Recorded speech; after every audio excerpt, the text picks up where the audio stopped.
This committee will come to order. Pursuant to notice and with the concurrence of the ranking member, we meet today to mark up House Resolution 293 on incitement. And without objection, all members may have 5 days to submit statements and related materials for the record. I now call up H. Res. 293, and without objection, it's considered read and open for amendment at any point. Before moving to statements, I call up Royce Amendment 204, the bipartisan amendment in the nature of a substitute that was circulated to all offices previously, which I'm offering on behalf of myself, Ranking Member Engel, Subcommittee Chair Ross Leitonen, and Ranking Member Deutsch. Without objection, that amendment, which members have in their packets, is considered read and as base text for purposes of amendment. After recognizing myself and the ranking member, I will be pleased to recognize any member seeking recognition who wants to then speak on the resolution. House Res. 293 reflects many of the concerns we have discussed this morning: an escalation of violence against Israelis, and the way in which that escalation of violence is praised and encouraged and even fueled by Palestinian Authority officials. This resolution rightly condemns this incitement and the outbreak of violence and expresses support for those who are working to encourage peace and cooperation between Israelis and Palestinians. And I want to thank our Chairman Emeritus and Middle East Subcommittee Chair, Eliana Ross-Leitonen, you're very welcome, and Middle East Subcommittee Ranking Member, Ted Deutsch, for authorizing this important measure. And I would also note that many members beyond the committee have been focused on combating incitement and terrorism against Israel, including Congresswoman Martha McSally of Arizona, who introduced an important incitement resolution earlier this week and worked with us on this draft resolution. Martha McSally is right. It is critical that we stand by our good ally Israel at this challenging time. And I now recognize the ranking member for his remarks. Thank you very much, Mr. Chairman. I want to associate myself with your statement that you just made. Thank you for bringing this resolution forward. I want to thank our colleagues, Eliana Ross-Leitonen and Ted Deutsch, for working so long and hard on this. This is a very important and timely resolution.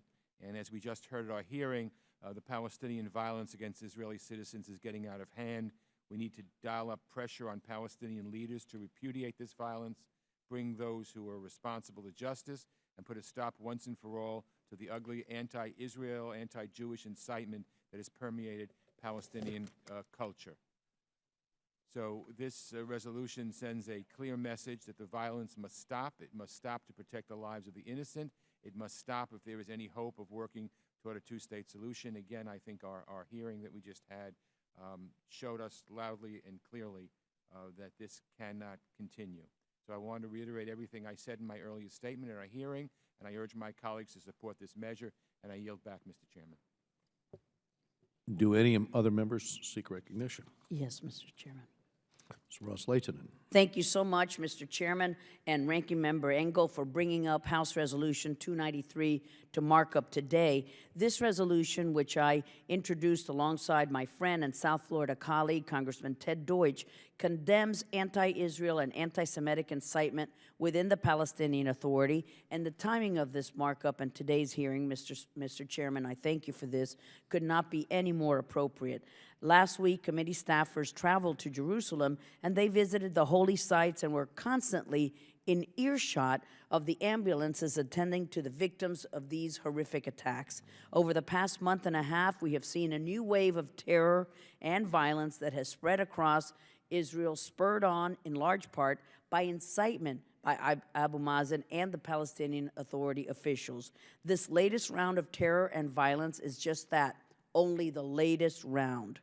It may take a new form, with knife attacks being the preferred method of terror this time around, but the reality is that what we have come to expect when the Palestinian people have been indoctrinated and incited to violence for years and years by their supposed leaders. We need to hold Abu Mazen and the PA accountable for their actions to date and let the PA know in no uncertain terms that it needs to stop fueling the violence and start working toward peace. We need the parties involved to reconcile their differences, come together, de-escalate the tensions. Abu Mazen needs to put aside his self-interest and finally do what is right for the good of the Palestinian people. Instead of inciting violence and promoting hatred, Abu Mazen needs to call for calm and work with the Israelis to restore the peace. The King of Jordan also has an important role to play as the guardian of Jerusalem's Islamic holy sites. Everyone involved has an interest in seeing the incitement and violence stop. Jerusalem is home of the holiest sites for Jews, for Christians, for Muslims, and it is time for Abu Mazen to renounce the violence and stop the incitement from his government. So I urge my colleagues to support this measure, and I urge the international community to impress upon Abu Mazen how vital it is that the incitement stop immediately. Thank you, Mr. Chairman. Thank you, Eliana. We now go to Ted Deutsch of Florida. Thank you, Mr. Chairman. I want to extend my thanks to you and to Ranking Member Engel and your staff for working diligently to move this timely resolution forward. And I want to thank my friend and my partner, Chairman Ross Leighton, for her bipartisan efforts on today's measure. We've just spent the last 2 hours discussing how incitement within official channels of the Palestinian Authority breeds violence. And by passing today's resolution, this committee sends a message to the world that Congress is watching and that violent, hateful rhetoric will not be tolerated. We won't tolerate officials using religion as a means to spur violence. We won't tolerate actions like we saw this week as a Palestinian-backed resolution at UNESCO attempted to rewrite history and inflame tensions on the ground by challenging history. President Abbas is supposed to be a partner for peace. It's time he stands on the world stage and loudly condemns violent attacks against innocent citizens. It's time that he speaks truthfully about two states living side by side in peace and security. It's time that he returns to direct negotiations and works to truly fulfill the goals of creating a brighter future for his people. There has to be an end to this vicious violence. The only way to do it is by courageous leaders stopping the spread of false, inflammatory, accusatory rhetoric and promoting a culture of nonviolence and a culture of cooperation. I appreciate the support of my colleagues today, and I encourage the passage of this resolution. Thank you, Ted. Any other members want to speak? Mr. Boyle. Yeah, I just want to briefly say I'm proud to co-sponsor this resolution and thank the author as well as the chair and ranking member for having this hearing and passing it. It's important to remember specifically what started this latest round, and that was the false rumor that Israel was going to cut off access to the Temple Mount, the Al-Aqsa Mosque. Completely untrue, completely false, and yet there have been attack after attack, killing innocent people in Jerusalem and, of course, the people perpetrating those attacks as well. It's important that all of us who are fortunate to have elected positions exercise them with responsibility. And I hope that those within the Palestinian Authority recognize just how much damage and destruction has been caused to both Israelis and Palestinians because of their own words.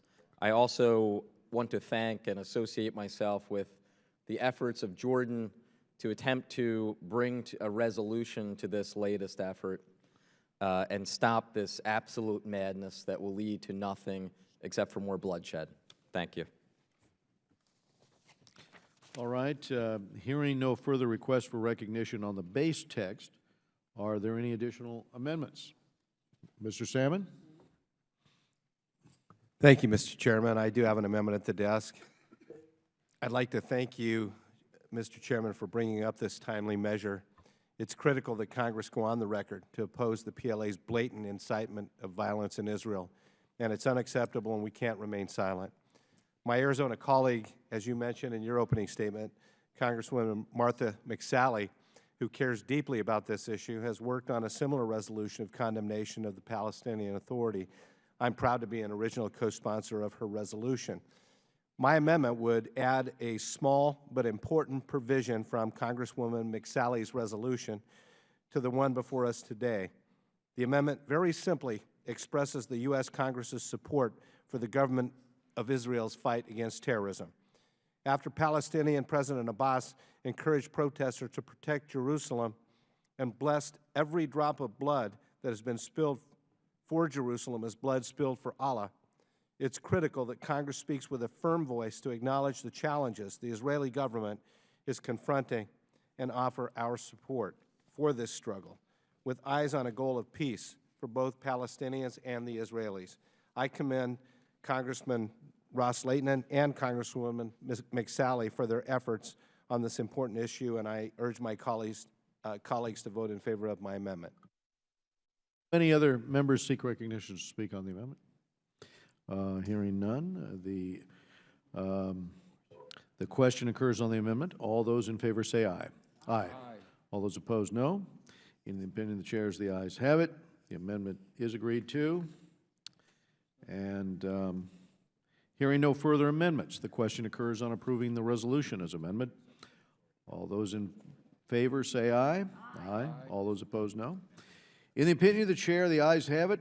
House Resolution 293 is agreed to as amended, and without objection, it's ordered favorably reported as amended, and staff is directed to make any technical and conforming changes, and also without objection, the chair is authorized to seek House consideration under suspension of the rules for this bill. And that concludes all the business today, and I want to thank our ranking member, Mr. Engel, and all of the committee members for their contribution, their assistance with our markup here today. The committee is adjourned.